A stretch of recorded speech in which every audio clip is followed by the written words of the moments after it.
Greetings once again, fellow EC fan addicts. Tommy Burns here. I got an awesome mail call the other day and it inspired me to make a little video to talk about the cover recreations that I've commissioned from Chris Kohler.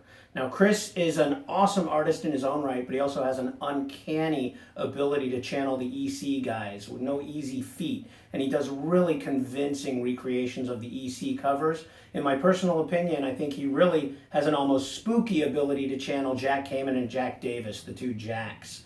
You can find Chris on the EC Fan-Addict Club on Facebook and get in touch with him there. You can also see a lot of examples of the covers he's done for the other members, but I wanted to talk about the ones that I've commissioned and talk about why I got these. So this was the first one I got from Chris several years ago. And I kind of thought, because my wife is a huge fan of EC comics and the suspense stories in particular, and she's a big fan of Jack Kamen, that if I got her favorite EC cover, which this is, how could she object to me spending the money on an original art commission, right?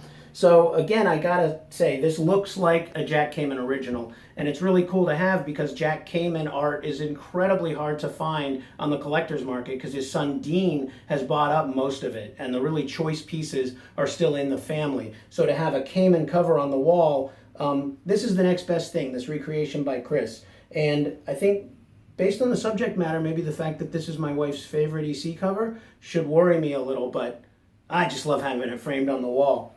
So the next thing that I got Chris to do was another one that has some rarity attached to it, more so than any EC cover normally would be sought after. This one's lost. So Volta number 18, when Russ Cochran did his complete EC libraries, this was one of several Volta horror covers that were no longer in the Gaines vaults, and it's missing, its whereabouts unknown, or if it even still exists. So Johnny Craig recreated it for the EC libraries, and Chris Kohler recreated it for me. So it's a really cool one to have. Next best thing to having the original art, and a great job on this classic Wishing Well corpse cover.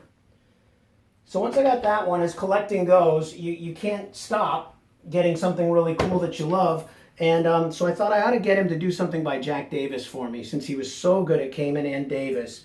Initially, it was two covers of Kamen and Davis art that he did for himself that caught my eye, and I tried to wrestle this Crime Suspense Stories 25 cover recreation away from him, but he's keeping that for himself. So here's the Davis I got from him, Tales from the Crypt number 32.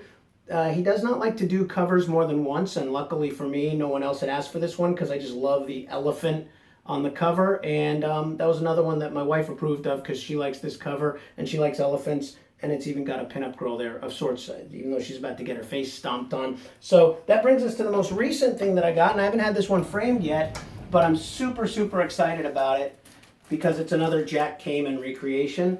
And Shock Suspense Stories number 13 is one that was featured in the Hallowed Big Book that got me into EC. And this cover illustrates Frank Frazetta's only solo story for EC called Squeeze Play, but that Kamen cover just always grabbed me. It's one of my absolute favorite EC covers, and I can't wait to get this one framed and on the wall. So thanks, Chris Kohler, and we'll be in touch.